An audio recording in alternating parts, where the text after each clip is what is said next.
Henrik, thanks so much for joining us for the Modern Soccer Coach podcast. Very, very excited to have you on. Gary, thanks for having me on. Video analysis data, there's just been a massive, massive boom. Probably the biggest boom of science. Sports science was 10 years ago. Video analysis and data was probably 5 years ago. At what stage did you get the idea or the inspiration to take the camera person away and improve the way that we're collecting video? Well, it actually doesn't come out of video analysis. It all started because my co-founder, he came too late to his son's football match, and his son is not, maybe not the best player in the world. And then, in this match here, his son scores a goal, and he obviously misses this goal here, and he can, comes back, and his wife is mad because how can you miss, our son's goal and all that. And then, and he's a TV producer. He's a big TV producer here in Denmark. And then he was like, so how come that nobody's actually filming, all these youth matches here? And then we started thinking about, why is this? And it turns out that there are kind of two problems with video capturing in sport. One thing is that you need, the camera operator, the cameraman who actually films it, and if that's apparent on the sideline, it often becomes shaky recordings, and when your son scores, suddenly you start jumping, and you miss the actual goal, right?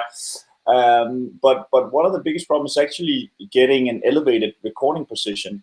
Actually really getting that vantage point, because you need to really to get the perspective when you're recording. So which means that in order to record a football match, you need you need to build a scaffold or some level of infrastructure, and then you need a camera operator, and then you need someone to to edit afterwards. So that whole process is just, for the majority of teams, just way too cumbersome, way too costly, which is why, especially in Europe, so it's like 99% of matches never being recorded, simply because clubs and teams don't have the resources to do so. And then what we did was then that we tried to figure out, okay, so in order to do this, how can you kind of cut away the camera operator, and how can you eliminate the need of actually building a scaffold? And then we looked into to VR. Because the way you've been producing sport or filming sport the past 100 years is that you have a camera that needs to kind of mechanically follow the action, the ball, whatever, the center of action, which requires the camera operator. And then my other co-founder, Jesper, he's been building VR, wearable VR cameras, and in VR you capture the whole scene, the whole room, and then you're walking around with your goggles on afterwards. And we were like, okay, what if you could actually build the same for sport? So you record the whole field, and then afterwards you could then kind of move around with your virtual goggles on, and then you would actually eliminate a camera operator, because then the camera would just be static. So so it kind of comes from missing out on your son's goal, and then a lot of VR. That's kind of been the inspiration for building our solution. Jennifer Lawrence has a movie, Joy. She's basically like an entrepreneur / innovator, and she thinks of these products, and it's a really, really good movie for just the heartache of trying this, because we all think that if I could think of an idea and get it through, I would be a millionaire. But the actual journey of getting your product to product development, to testing, through licensing, I mean, how long did that take, and how difficult is it? Yeah, you're right, and us, especially with the technology and product like ours. So we started the first prototypes 5 years from now, and we launched a product a year and a half ago. So it's been taking quite a long time coming to the point we are now. So our product development has been quite long. We started with we actually built a prototype on a foosball table. So we we screwed a GoPro cameras like on the sideline of a football table, and then we could kind of show that if we could see the ball, then it would automatically switch between the different GoPro cameras, so we could kind of automatically film football. And then after that, we then could raise some money based on that prototype, and then we could build the next prototype, raise some more money, and then eventually come at the product we launched a year and a half ago. And the complexity for what we're doing is that, one, there's the hardware element, building cameras, very high resolution cameras that has to be operable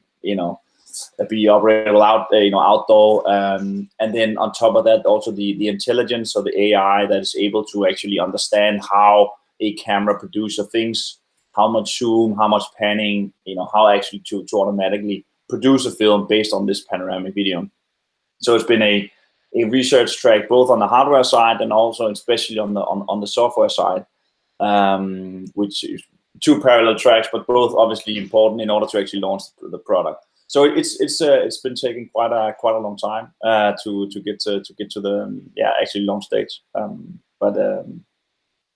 I still can't get over the fact that you can go back, the camera follows the ball, and then you can go back and check out something else that happened on the pitch. Yeah. I like, how does that work? Well, so this is actually a feature that comes from the analytics side of the sport. So I talked to you first about, the background is actually from the content perspective. I want to share my goals and see my son's highlights.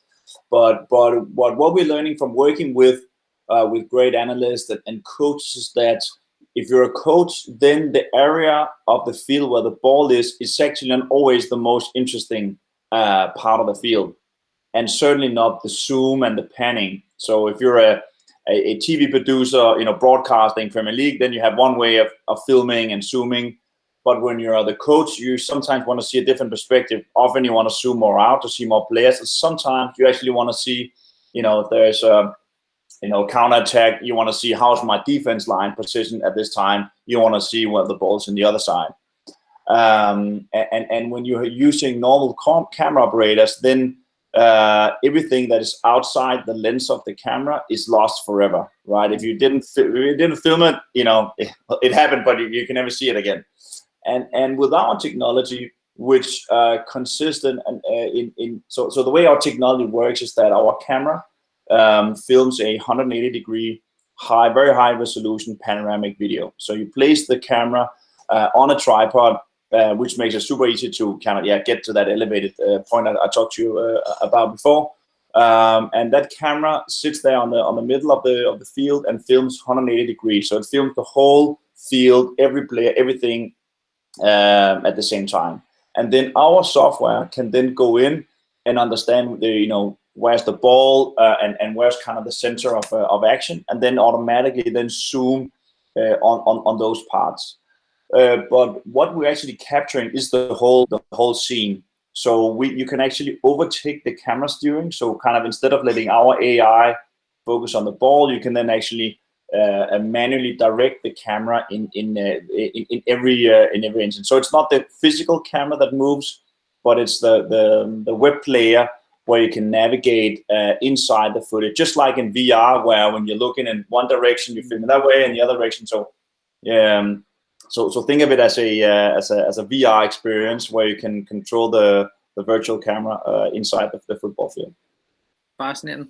You hear a lot of coaches today in my world say, yeah, players are visual learners, but they're still spending 30+ minutes with meetings and sessions, standing, explaining things that at best is in front of a magnet board. But why do you think as coaches we're still almost reluctant to add an extra layer of quality in terms of the video of sessions and video of games? I think it comes back to, and I totally agree with you, yeah, but I think that the problem is not that coaches do not want to use video. The problem is that it is just hard to capture. It is the process of capturing the matches, which is the problem. The resources, the cost it requires in order to capture those footage, which is exactly what we're doing. What we're doing is that making it easier for coaches to capture those. So using a camera that doesn't require camera operator, you bring it to your match along with a tripod. You set it up, click record, and then you can coach. Spend the time coaching instead of spending time filming. So making it easier to capture the film, then you can actually bring in that video element to your analytics, to your team tactic boards, and all that. So I don't think it's because coaches don't want to use video. It's simply because it's just too hard to capture. I have a quick story, and I want to get your perspective on it. Whenever I had a friend who basically invited me to a club that I could go up and watch a couple of days of training, but everything was closed. So the only way he could get me in was if I could video the training session. So I was put up on a stand, and he started. He's telling me what to do because he's working the analysis side. So he's telling me to start whenever the players walk out. And I said, well, would you not want the session started when the balls start moving around? And the head coach wanted everything analyzed so they could go back and do when the game finished on the Saturday, they wanted to go back and do an analysis, not just on the game, but body language preparation. And it was really, really interesting. I wanted to get your perspective on the clubs that you're now working with and at the elite level. How deep are they going with analysis, training cameras, and all this here? Can you give us an insight on that? Yeah, no, it's a really interesting thought there. Yeah, I mean, our customers and the clubs we're working with are literally on all levels. I mean, we're working with MLS clubs, working with the Super League clubs, the Premier League clubs in Europe, down to grassroots, amateur, youth clubs, and their needs are totally different. And some are more in the I want to share my highlights, my goal, and so on.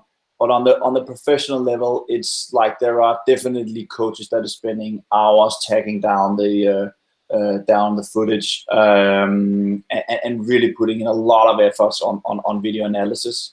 There's a lot of complementary technology within variables and heart rate monitors and so on, in order to get like a complete get even more data on the players here. I think the interesting from our perspective, and again that like it varies totally from team to team, and also like I mean it varies from Premier League club to Premier League club. They have unlimited resources in data and analysts, and they have like armies of people working on this, and even from club to club it's different, and literally following the coach's philosophies on how to coach.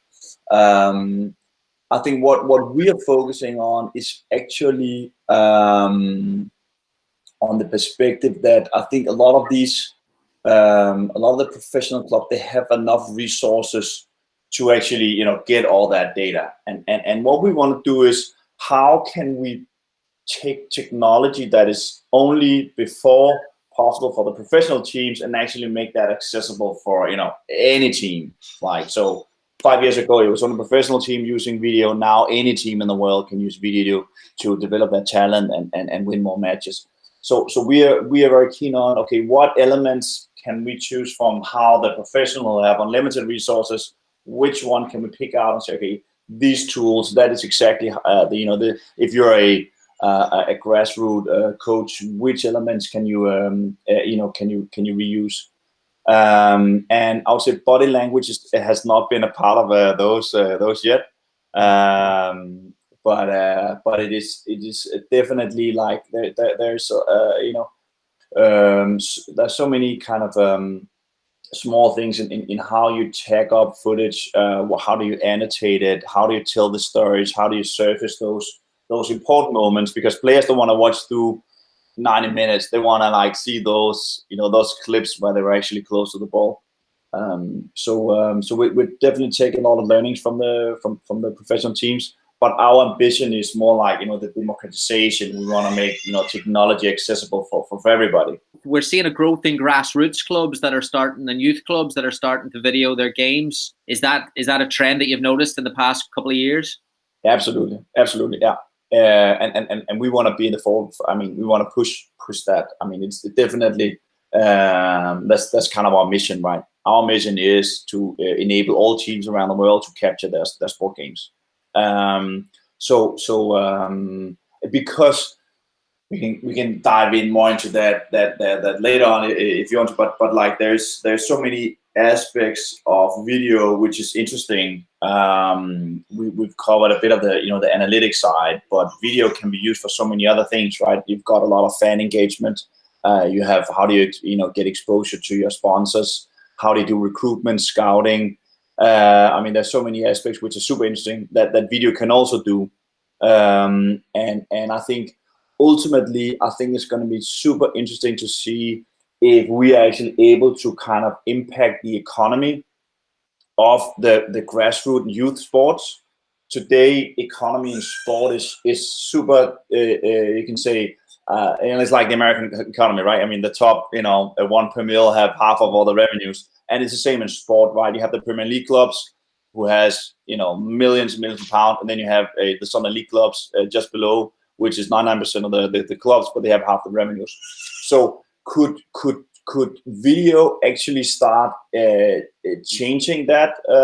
Could video actually start increasing the economies in the youth club? Because now video can help develop better talents. Video can help maybe recruiting. How, if you're a grassroots club, how would you find the next player, right? You can't afford scouts, but suddenly using video, maybe you can find better talent. You could also start actually getting more sponsor revenues, because now you can actually advertise that the local sponsor you have, instead of just having him on the shirt, suddenly you can also give him watermarks on the video, start giving them more exposure. Maybe you could sell the data to scouts. I mean, there's just so many aspects that video can certainly do.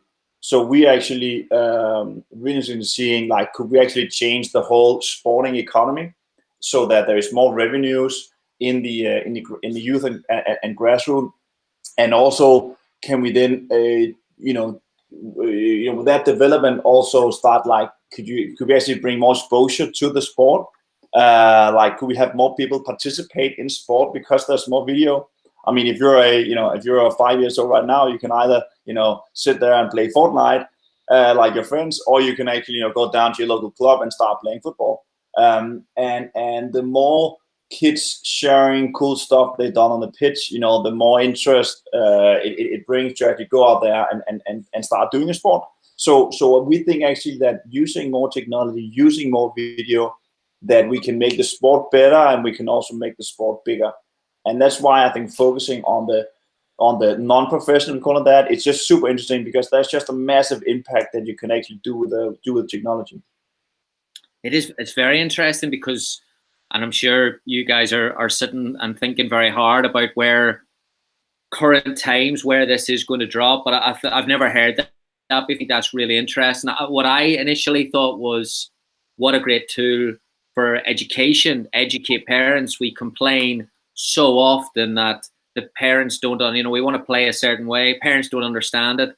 And you see coaches sitting down and putting them under a tree and talking to them, and so that's not going to work either. So I think it's interesting how, and I love the business as a source of revenue, like almost, and I'm interested to get your thoughts on this. Are we going to move from 5 years ago, social media posts were something funny, a picture of our team got quite a bit of engagement. If we're going to improve the quality of the game, do we need now to have almost a media department in our amateur club to say, here's the highlights, quick 2 or 3 minute highlights, or actually showing the game more than showing someone laughing? Do we need to progress that? I think that I think definitely you will see much more content being shared from those matches, which is natural, right? I mean, up until recently, right, you're sharing pictures and video of everything, your kids, your cupcakes, your whatever, but you're never sharing those those unique moments from the match. You're never seeing a great tackle, right? I mean, even though you've got 2 billion soccer fans in the world, nobody shares though, the fumbles, the saves, all those great. I mean, I mean, there's a massive demand for the content. I mean, everybody's watching sports on TV, and you've got so many participants, and there's just no link between all those millions of players and all those millions of fans that can actually share content in between.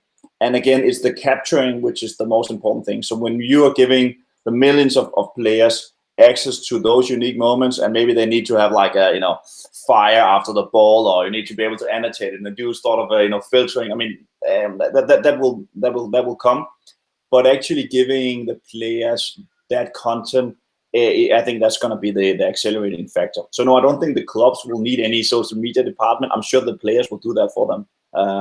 Absolutely, and that's gonna promote the club even more when you have all the kids saying, hey, sharing their moments, and then suddenly their friends want to come to that club because they've got a camera technology and the other club can't. So I think that's going to be the driving factor. It is fascinating, Henrik. Like, we have a marketing war at youth soccer out here. I would say it's a marketing war. There's people that are trying to push their clubs and push their leagues, and I am shocked that none of these clubs have invested in a little bit of footage to show a little bit of action, a bit of emotion, a bit of quality, because would that not be a better sell than a fancy poster? Yeah. I mean, we're seeing like we've got goals, captured by amateur teams around the world, getting like plus 1 million views on Instagram. Wow. Like it's incredible, the engagement. So you don't have to be Ronaldo or Messi in order to get 1 million views. Like, it's that the great goal will get all the views you need. So definitely the content is super interesting. It doesn't matter who actually scored the goal. So absolutely. Yeah, I suppose with club coaches, directors listening, they're going to say, yeah, but this AI, this quality, this is going to cost our club a fortune. But in doing my research for this, it seems like even before all this kicked off, you wanted to impact the grassroots game, and you understood that pricing was going to be a major component of that. Yeah. I mean, when you're targeting the mass money, the mass market, affordability is critical. Finding the right business model, and I think it's just different markets selling into professional clubs versus the grassroots and youth clubs, because the purchasing power is different, and the economies in the clubs are not coming from TV broadcast revenues, but they're coming from fees from parents and so on. So the economies are just different. So coming up with an affordable business model has been critical for us, and I think it's a key part of our success.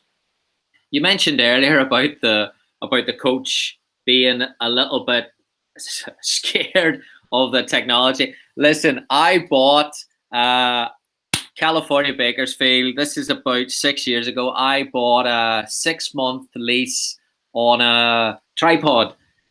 Easy to make, easy to assemble, 6-month lease, $1,000, I'm guessing that's what it was.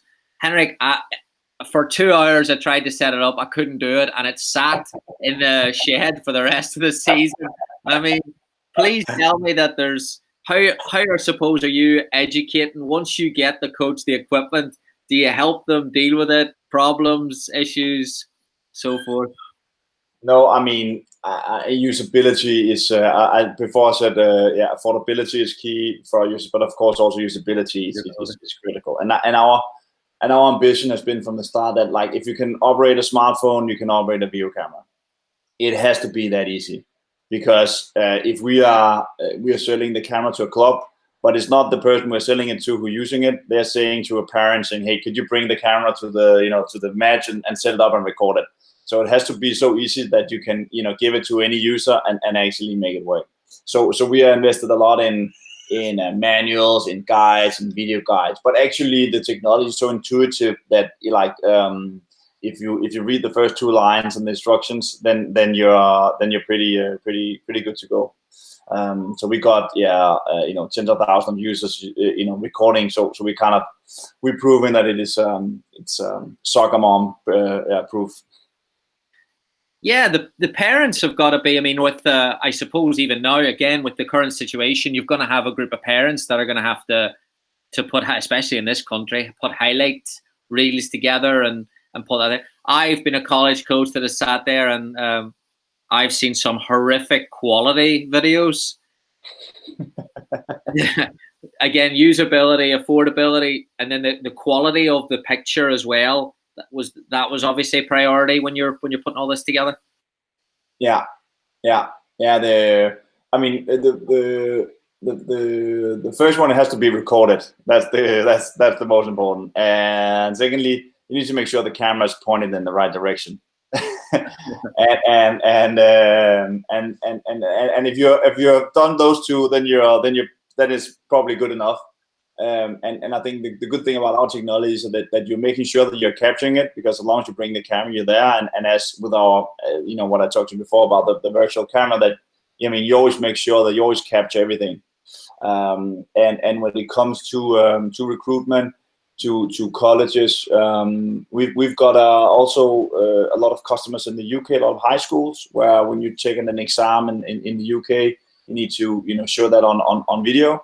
And using our technology, they can actually go in to run recording, but each player can then actually go in, zoom in on himself, and then export those views. So they're actually using as also an exam tool in the UK to document their game and actually document every player. And with our technology, you only need 1 camera. So it's pretty ideal for capturing those moments for recruitment. Yeah. Last few for you. Interested to get your thoughts on this AI technology. I mean, I don't know anything about it, and this was like my first kind of introduction to it and the role it can do. Where do you think sport's going to move in the next few years when it comes to AI? I think,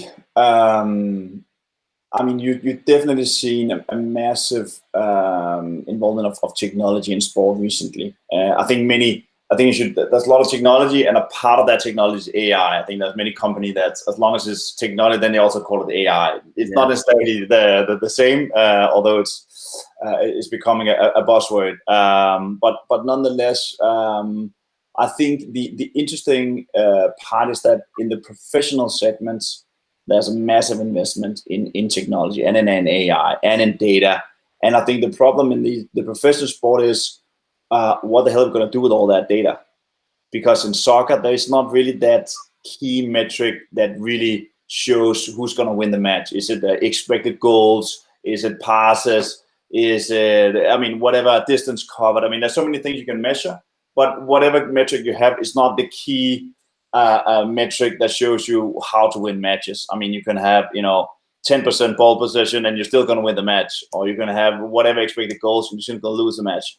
So I think the problem the analysts have in the professional segment is that they don't know what to do with all that data. So I think definitely the development in that side is going to be looking more at a meta level, like what can we do with all that data? And here AI is a super strong technology to actually try and make sense.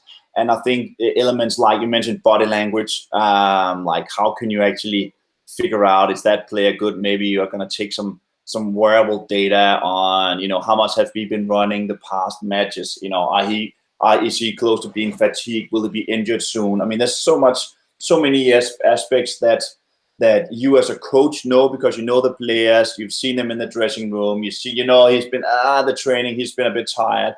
So there's so many things as a coach, but you can never take just out of video from the match. So that's why you need even more data to actually kind of start predicting how matches will go. So I think on the professional side, you're going to see even more data capturing, and you're going to be more cross-device gathering of data. So you're going to gather data from video, data from wearables, data from hardware, you know, whatever the players are eating. I mean, all that sense. So the more data get aggregated, and then, you know, some AI is going to make some sense out of that.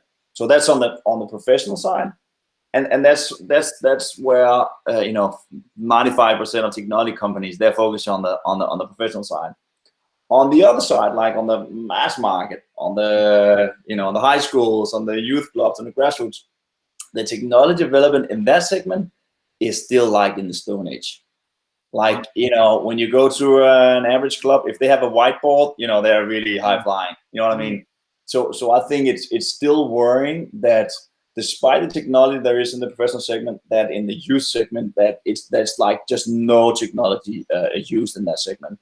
And again, that's what we are focusing on. That is actually, you know, enabling teams to use more technology, enabling teams to capture their footage and use video more. So I think on the amateur side, on the non-professional side, there's just a massive growth opportunity for thousands of companies to start actually focusing on how can we develop better talent, but like use technology, but not at a price tag that the you know, the Premier League club are paying, but actually bringing affordable technology to everybody. That is the massive market opportunity, and that's what we are focusing on. And I think a lot of companies will come in here and say, can we use some data from the, you know, from the smartphones? Can we use data of you know, they're recording the sounds, you know, what can we make out of that? What kind of engagement are we seeing around the clubs? So there's so much opportunity in that segment, because there's literally nothing today versus what we see in the professional segment. So I think the interesting opportunities are definitely in that segment. Again, the high school and club coach who doesn't have access to 100 staff members alongside them, and you're going to have, and I get it quite often, well, like, yeah, Gary, that's great, but it's just me on my own doing everything around the club. Can a one person, one coach team, can they set up and do the video system themselves? Could they set it up before training and then get it afterwards? Is that an option? Absolutely. I mean, it literally takes 3 minutes to set up and 2 minutes to take down, and that's it. And everything after that is fully automated. We've got an online video collaboration platform where you can log in as a coach. You can do all your tagging. Each player gets a profile. Everything. Every time you tag a player, the video pops up on the player's profile. They can have the full communication. Everything is stored at the same place, so they don't need to worry about, oh, did I upload it to a Dropbox or is it locally here? Everything is stored in the same place. Everything recorded in the same consistent way, so they always get, you know, they get the footage. And it's super easy for the coaches to engage with the content. Our AI tags up the goals, so you don't need to do that, and then you can then from there on then annotate whatever is special for your own for your own matches. And furthermore, so that's on the match side. What's interesting is that we also see in clubs using video for practices. And practice sessions are of course very different. Sometimes it's warm-ups, that maybe not so interesting, but you often have like these smaller breakouts where you maybe have, you know, 2 or 4 groups doing different exercises, and here you would have you know, 10, 20 balls running around the field. And if you're in order to film that, you'd need at least 4 camera operators, or maybe 8, depending on what you have. So what we've done is that we build a feature where you can actually set up our camera, you know, in one spot. It films high resolution the whole field, and then you can actually afterwards go in, you know, choose the direction, film those 5 minutes on that exercise, and export that. And then actually go back, take another camera direction, filming on the other exercise, and export that. So actually, from the same footage, you can actually do, you can say, unlimited clips, unlimited angles, and thereby clip it out. So it's super easy using our technology to also record practice sessions and using that as a part of your player development. If you were a club then, and you had one team on one half of the pitch and the other team on the other half of the pitch, and you're a director, could you go back and look at basically both training sessions? Yes. You could? Yes. Wow. Same for goalkeepers in the corner, other team down here. You could go back and review both. Yep. Wow. I mean, you can literally you set it up, and from that, let's say you record, half an hour. From that half an hour, like on every second, you can do multiple different clips. You can do 8 different, clips from the same 30 minutes of recording session. Very cool. Brilliant. Brilliant. Okay, last one for you. For a coach that's done no technology, no camera, I mean, probably looking at this saying, "God, I'd love to do it, but I wouldn't even know where to start." Where would they start? Well, first they go to a website. And then they order a camera. And then when they've ordered a camera, there are once they receive the camera and opens up, there is going to be a guide that kind of shows them up what's the first time set up. There's a few points you need to go through, and then after that there's a guide showing you around how to do it. It's literally super easy, and we have very non-tech savvy users operating the camera. So if you can operate a smartphone and you can have a Google Hangout meet, then you then I think you'll make it. I tell you, there's enough coaches that I know can operate a smartphone because they're all very active on social media. I just want to go back before we finish. The piece that you talked about where you can tag the players, is that a separate platform? Is that a website that they have access to? Yes, so all users gets access to our video platform. On our video platform, you as a club can create all the teams you have, and per team is then listed all the matches that those teams have been creating. And you have access. You can invite unlimited members, so all players can get their own profile. And then when you open the match as a coach, you can then see the whole match. You can choose your own camera angles, and then start tagging up the match. And if you tag a player, then the players, those clips will then be populated on the players' profiles automatically. And you can also do commenting, right? So that communication goes straight to the player. So it's super easy to have that, communication between the player and the coach. And all that comes along with the product. This has been great. No, I really, really enjoyed it. I'm fascinated by the whole the business side of it, the way the world is going to change in hopefully the next few months. We can get because clubs will have to shift how they're monetizing, how they're getting sponsorship. They're going to have to be a little bit more innovative. Yeah. So we're super focused on how can we from our perspective help clubs in this situation here. And I think it's about remote fan engagement. How can you engage the parents and the fans in your club? And obviously using video is key to that. Sponsor exposure is critical. And then potentially remote scouting, remote recruitment, using video for that. If you're not allowed to travel, how would you as a scout actually start recruiting people if you're not allowed to travel? So thereby using video for that will also be critical. And once things are opening up a bit, we are following that very closely, and how we can adapt the product to those needs.